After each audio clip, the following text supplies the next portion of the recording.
So lately, I have lost my job. After the pandemic, the world economy got messed up. Many companies make layoffs and people lose their job every day. But let me tell you a secret. I chose to leave my job. I did it to find better opportunities and to live my life to my full potential. And yet, the first thing that came across my mind was, how comes anyone else got a better job? Where did I go wrong? And what bad choices I took? And also, why does everybody look so good when I just gained weight during the last few months? But then I stopped doing it. It was hard, and that's what our brains used to do. But I stopped it because that's a game I can't win. That's a game we can't win.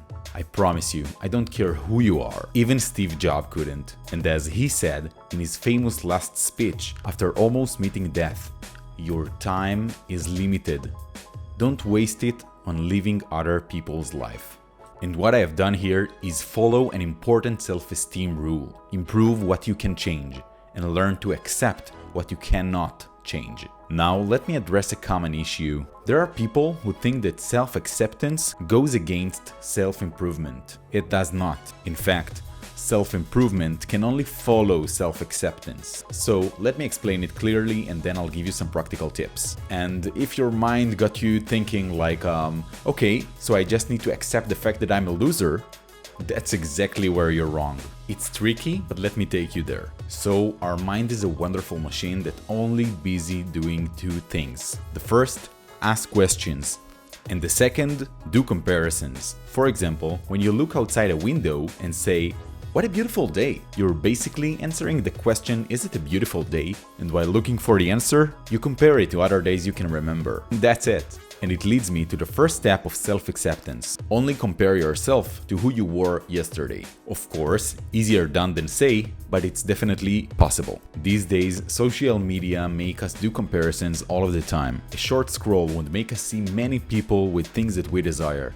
It can be six-pack, people that spend time on a vacation, people at their first days of their new job. And don't get me wrong, it's really important to get inspiration from other people. But remember, rating ourselves against others won't help us to move forward. Our body type cannot be changed. We won't be able to born in another family or change actions we took in the past. So we should focus on the things that we can improve. Later in this video, I'll give you some practical tips for how to do that right. The second step is to accept the fact that you will fail sometimes. And when we do, we fail. And I know you know that failing is our best way to learn, right? So why it's so hard to accept it? We always look for ways to reach our full potential. And when we imagine it, we often do it by picturing the perfect life, when everything just works. Let me help you with this one. Reaching your full potential does not mean being perfect. Living our full potential means we feel comfortable enough to get out of our comfort zone, do an effort, forgive ourselves when we fail, because we will fail, do it again and again, and improve all the way up. If we refuse to accept the fact that we often will fail, how can we learn? Back in the days when we were kids, learning new skills was just something that we were used to do. It was all so experimental. We were just figuring out what we want to do and tried to do that. Do you remember walking was hard at first? Even talking and writing and drawing and anything. But the more we've done it, the better we got. Imagine like, I don't know, you stopped writing after you had your first spelling mistake. Could you write today? Don't you still have some spelling mistakes from time to time? When I was young, I spent a lot of time skateboarding. I remember spending weeks trying to land the kickflip, and I was so frustrated. At one point, I thought that I won't be able to do that. But eventually I got better, I understood my mistakes, I followed the rules, and after a while I landed this kickflip. And it led me to one of the most exciting experiences in my whole life. At the age of 23, I was taking my skateboard with me and traveling 7 months in 6 countries over South America. I want you to find this thing that you've done in your life and adopt the mentality of, first, try your best. And who knows, you might even be good at it.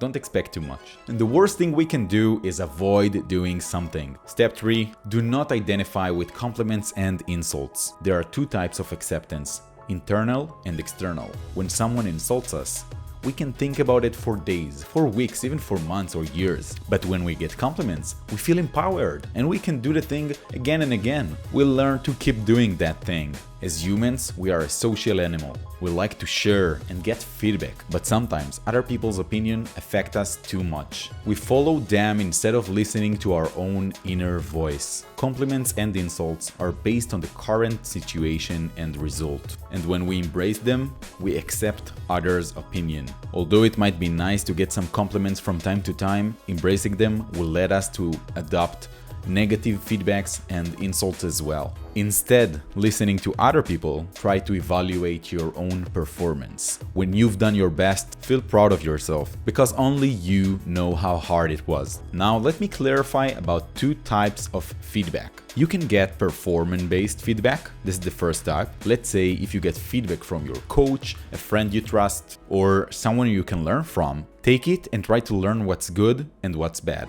The purpose of it is to get better and improve yourself. It does not relate to the result, because even if you won a competition, you still can get better. So even then, ask yourself how you can improve, or at least keep that level of standard. The second type of feedback is result-based. And when we get feedback that's based on a result, we're taking a risk to become dependent on it. A risk of feeling hero when we win and a zero when we lose. Hero when we are in shape and zero when we lose some weight.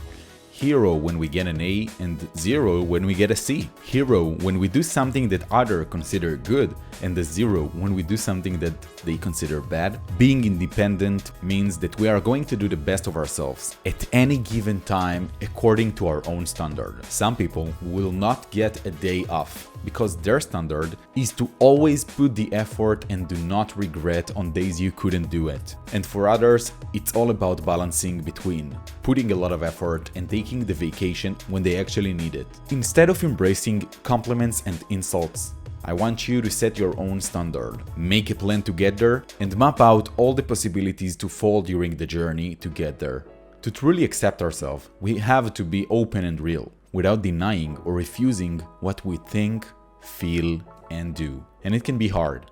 I understand how hard it can be to deal with body image, failure, trauma, pain, depression, anxiety, sadness, or even your own sexuality, joy, excitement, and even dreams. In the next videos, I'm going to talk about this subject a lot and provide a lot of practical and useful tips to deal with it on your day-to-day lives. I know it can be hard, but it's possible. Remember, don't play a game you can't win. Improve what you can change and learn to accept what you cannot. Thanks for watching. If you liked it, put the thumbs up. Make sure that you subscribe for this channel to get some more insights and some more information about the subject. And I would be with you all in the next one. See ya!